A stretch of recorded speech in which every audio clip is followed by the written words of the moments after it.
మీరు వర్ధిల్లెదరు అన్నాడు. 3 యోహాను పత్రిక 2వ వచనంలో ప్రియుడ నీ ఆత్మ వర్ధిల్లుచున్న ప్రకారం అన్ని విషయముల్లో వర్ధిల్లుచు సౌఖ్యంగా ఉండాలని నేను కోరుతున్నాను అన్నాడు. ఒక ప్రార్థన చేస్తున్న భక్తుడు మన ఆత్మీయ జీవితం ఎప్పుడైతే వర్ధిల్లడం ప్రారంభిస్తుందో ఆత్మీయంగా దేవునితో నడుచుట దేవుని మార్గంలో జీవిస్తున్నటువంటి ప్రతి వ్యక్తిని కూడా ప్రభు అంటున్నాడు మీ ఆత్మ వర్ధిల్లుచున్నదే అదే రీతిగా మీరు అన్ని రంగాల్లో కూడా వర్ధిల్లే విధంగా మంచి ఆరోగ్యం కలిగి ఉండాలని మీ కొరకు ప్రార్థన, మీ కొరకు దీవెన, మీ కొరకు ఆశీర్వాదాన్ని పలికినట్టుగానే అద్భుతమైన మాట అక్కడ రాయబడింది. హాయ్ అండి, అందరు ఎలా ఉన్నారు? బాగున్నారా? అందరు బాగుండాలి, ఆరోగ్యంగా ఉండాలని కోరుకుంటున్నాను. మేము కూడా చాలా చాలా బాగున్నామండి. వెల్కమ్ బ్యాక్ టు భవానీ దాస్ట్రీ వ్లాగ్స్. మన ఛానల్ ఎవరైనా ఫస్ట్ టైం చూస్తున్నట్లయితే తప్పకుండా ఛానల్ని సబ్స్క్రైబ్ చేసుకోండి. అలాగే ఈ వ్లాగ్ మీకు నచ్చినట్లయితే లైక్ చేయండి, షేర్ చేయండి, కామెంట్ చేయండి. లైక్ చేయడం అయితే అస్సలు మర్చిపోద్దండి. మీరు లైక్ చేయడం వల్ల మన వీడియో అనేది ఇంకొంతమందికి రికమెండ్ అవుతుంది. సో డెఫినెట్గా లైక్ చేస్తారని అనుకుంటున్నాను. ముందుగా అందరికీ హ్యాపీ సండే. ఈరోజు బ్లాగ్లో ఒక 2-3 డేస్కి సంబంధించిన వీడియో అయితే ఉండబోతుందండి. సో ఇక్కడ వచ్చేసి నేను లాస్ట్ వీక్ నెల్లూరు వెళ్ళినప్పుడు మునక్కాయలు అలాగే మునగాకు తీసుకొచ్చానని చెప్పాను కదా. మునక్కాయలు అయితే కర్రీ వండేసాను, అలాగే కొంతమంది తెలిసిన వాళ్ళకి కూడా షేర్ చేసేసాను మునక్కాయలు ఒక 2-3 చొప్పున. ఇక ఇక్కడ వచ్చేసి మునగాకుని ఒలుచుకుంటున్నాను అనమాట. ఇది ఒలిచేసి నేను మంచిగా అది వాష్ చేసేసుకున్న తర్వాత కారపొడి చేద్దామని చెప్పి అనుకుంటున్నాను. సో దీన్ని నీట్గా ఒలిచైతే ఫ్రిడ్జ్లో పెట్టేసాను, కానీ ఇంతవరకు అయితే నేను కారపొడి ప్రిపేర్ చేయలేదండి, టైం కుదరలేదు నాకు. సో అదైతే ముందు క్లీన్ చేసేసి పెట్టేసుకున్నాం అనుకోండి, ఆకు అనేది పండిపోకుండా ఉంటుంది కదా. సో అందుకని చెప్పి మొత్తం మంచిగా ఎక్కడ కూడా చిన్న చిన్న పుల్లలు లాంటివి ఉంటాయి కదా, అవి ఏవి లేకుండా నీట్గా అది క్లీన్ చేసేసి నేను కవర్లో పెట్టి ఫ్రిడ్జ్లో పెట్టేశాను. ఇక ఇక్కడ వచ్చేసి ఫస్ట్ అయితే నేను ములక్కాయ పులుసు చేద్దాం అనుకున్నాను. అంటే జస్ట్ ఓన్లీ ములక్కాయ, టమాటా, చింతపండు పులుసు అవి వేసి మునక్కాయ పులుసు చేసుకుంటాం కదా రెగ్యులర్గా. సో అలా చేద్దాం అనుకున్నాను. అయితే మా అత్తయ్య వచ్చి ఎండు చేపలు వేస్తే ఇంకా టేస్టీగా ఉంటుంది అనేసి అన్నారు. సో సరే అని చెప్పి నేను అప్పటికప్పుడు ఎండు చేపలు కొన్ని ఉంటే అవి కూడా నానపెట్టేసి ఈరోజు ములక్కాయ ఎండు చేప అయితే ప్రిపేర్ చేశాను. టేస్ట్ అయితే చాలా బాగుండిందండి. అంటే ఈసారి నేను అది గ్రేవీ లాగా కాకుండా కొంచెం పులుసుగా ఉండేలాగా ప్రిపేర్ చేశాను. సో చాలా బాగుండింది టేస్ట్. మా వారు మా అబ్బాయి అయితే అంత ఇంట్రెస్ట్గా అయితే తినలేదండి. నేను మా అత్తయ్య అయితే మంచిగా తిన్నాము ఒక 2 డేస్. మాకైతే బాగా నచ్చింది.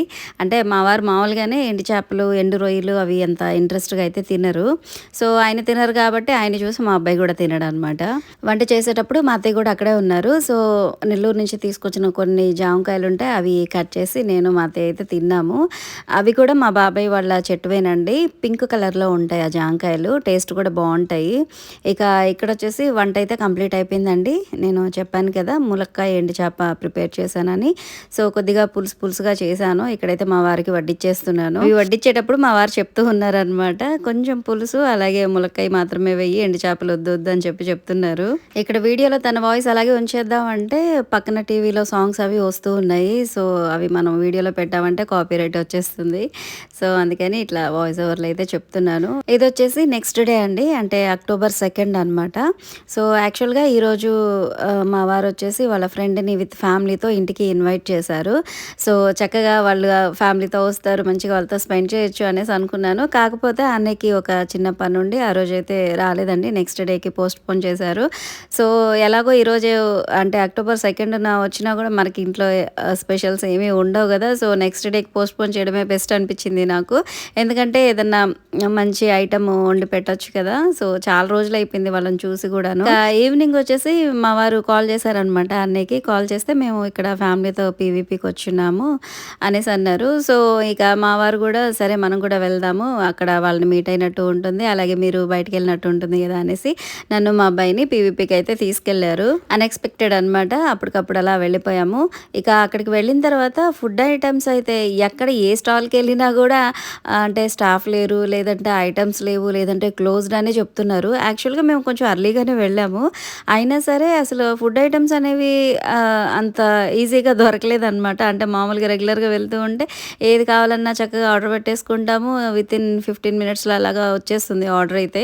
కానీ మొన్న మాత్రం అసలు ఏది కూడా అనుకున్నవి మేము తీసుకోలేదు అనమాట ఫుడ్ ఐటమ్స్ అయితే. సో ఇక్కడ వచ్చేసి నేను ఒక బర్గర్ అయితే ఆర్డర్ పెట్టాను. మా అబ్బాయి అయితే అదేదో స్మూతీ అంట. సో, అది తీసుకున్నాడు. సో, నేనైతే ఒక బర్గర్ చాలు అని చెప్పి ఇక్కడ ఆర్డర్ పెట్టుకున్నాననమాట. ఇక్కడొచ్చేసి మొత్తం స్క్రీన్స్ మీద మనకి ఏ ఐటెం కావాలి ఏంటి అనేది స్క్రీన్ మీద ఇచ్చున్నారనమాట. అది ఇదేమంటారు టచ్ ప్యాడ్ అంటారు కదా! సో, అలా అనమాట. మనకి ఏది కావాలో అక్కడ చూస్ చేసేసుకొని కావాలంటే అక్కడే మనీ పే చేసేసుకుంటే మనకి బిల్ వస్తుంది. సో, ఆ బిల్ తీసుకెళ్తే మన ఆర్డర్ అయితే మనకి ఇచ్చేస్తారు. సో, ఇక్కడ నేను ఆర్డర్ చేసిన బర్గర్ అయితే వచ్చేసిందండి. నేను ఎక్స్‌పెక్ట్ చేసినంతగా అయితే లేదు. ఏంటో పుల్లగా ఉంది. అంటే లోపల సాసెస్ అవి ఎక్కువేశారో ఏమో కొంచెం పులుపు అనేది ఎక్కువైంది. ఆ పులుపు కూడా ఎలా ఉంది అనంటే మనం లెమన్ పిండుకుంటే ఎంత పుల్లగా ఉంటుందో అంత పుల్లగా అనిపించింది. దానికి తగ్గట్టు ఈ ఐటెమ్స్ అనేవి మనం ఎప్పుడో ఒకసారి తింటాం కాబట్టి అవి మనకి తిన్నా కూడా అంత నచ్చవు. కొన్ని కొన్ని చోట్ల బర్గర్ చాలా బావుంటుందండి. ఇదేమో నాకు అంతగా నచ్చలేదు. సో, కొంచెం తినేసి మా అబ్బాయికైతే ఇచ్చేసాను.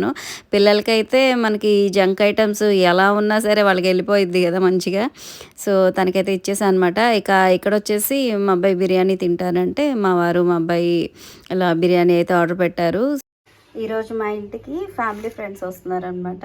సో, అందుకని నేను వంట ప్రిపరేషన్ అయితే స్టార్ట్ చేసేసాను. చికెన్ మటన్ తీసుకొచ్చారు. అలాగే గ్రేవీ కోసం కొంచెం పచ్చి కొబ్బరి యూస్ చేస్తున్నాను. ఇందులో ఉంది కదా. సో, ఫస్ట్ అయితే ఎండు కొబ్బరి తీసి పెట్టాను. కానీ కొబ్బరికాయ తీసుకొచ్చారు కదా అని చెప్పి పచ్చి కొబ్బరి యాడ్ చేస్తున్నాను. టేస్ట్ బాగుంటుంది. ఇవి వచ్చేసి కర్రీ కోసము, ఇవి వచ్చేసి బగారా రైస్ కోసం అనమాట. ఆనియన్స్ అలాగే మసాలా దినుసులు జస్ట్ లైట్గా వేస్తున్నానండి. మరి ఎక్కువ వేయట్లేదు.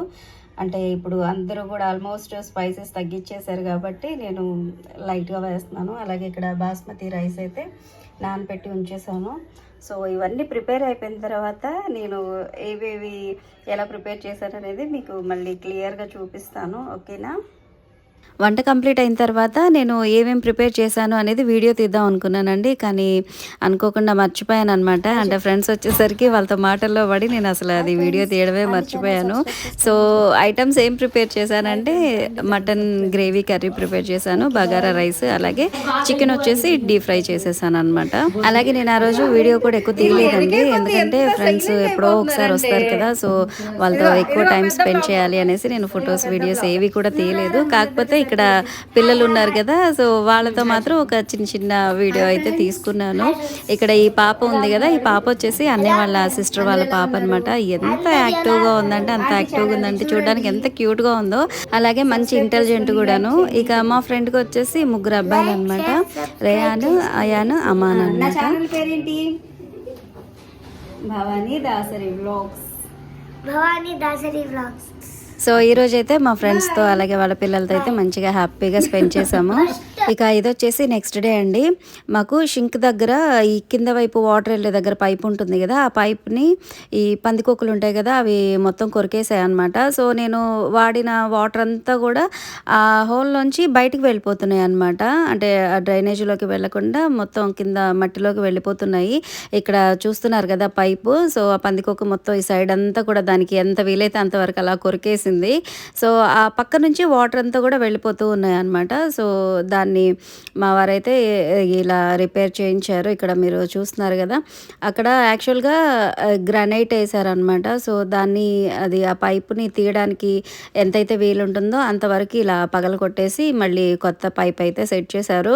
సో, నెక్స్ట్ టైం మళ్ళీ అది అంటే ఆ పందికొక్కలు అవి మళ్ళీ పైప్ కొరికేస్తాయేమో అని చెప్పానంటే ఆయన ఏమన్నారంటే ఒక ఏవో ట్యాబ్లెట్స్ లాగా దొరుకుతాయి అంటండి. అంటే మనకి ఇవేంటి వ్యవసాయానికి సంబంధించిన ఈ ఏమంటారు మందులు అవి వాడతారు కదా, అంటే మందులు అవి అమ్ముతారు కదా. సో, అక్కడ ఈ ట్యాబ్లెట్స్ దొరుకుతాయంట. సో, అవి పెట్టేశానమ్మా అక్కడ. జస్ట్ ఆ స్మెల్ తగిలినా కూడా పందికొక్కలు కానీ ఎలుకలు కానీ ఏవైనా సరే చనిపోతాయి.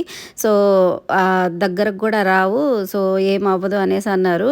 సో, ఫైనల్గా ఇది మొత్తం సెట్ చేసేసారండి. ఇక ఈవినింగ్ వచ్చేసి నేను ఇక్కడ వాటర్ అది ఏమైనా లీక్ అవుతుందా ఏంటి అనేసి చెక్ చేస్తున్నాను. చూస్తే వాటర్ అయితే లీక్ అవుతున్నాయి. అంటే ఆ టైంలో నేను షింక్ అయితే వాడలేదు, కాకపోతే కొన్ని వాటర్ అయితే లీక్ అవుతున్నాయి అనమాట. సో, కంప్లీట్గా షింక్ వాడిన తర్వాత ఒకవేళ లీకేజ్ ప్రాబ్లం ఉంటే కనుక ఆ పైపు కూడా మార్పించాలి. సో, చూసారు కదా మేము ఎంత ఖర్చు పెట్టి గ్రానైట్ అదంతా కూడా వేయిస్తే పందికొక్కులో పైపు కొరికేయడం వల్ల మళ్ళీ ఇది డబుల్ పని పడింది అనమాట.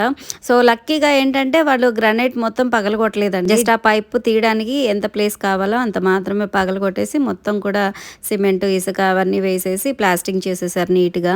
ఫ్రెండ్స్ ఇదండి ఈరోజు వ్లాగ్. ఐ హోప్ మీకు నచ్చిందని అనుకుంటున్నాను. మీకు నచ్చినట్లయితే డెఫినెట్గా లైక్ చేయండి, షేర్ చేయండి, కామెంట్ చేయండి. అలాగే మన ఛానల్ని సబ్స్క్రైబ్ చేసుకోవడం అయితే అస్సలు మర్చిపోవద్దు. మరొక మంచి వ్లాగ్తో మళ్ళీ కలుద్దాం. Keep watching Bhavani Dasari vlogs. Bye bye.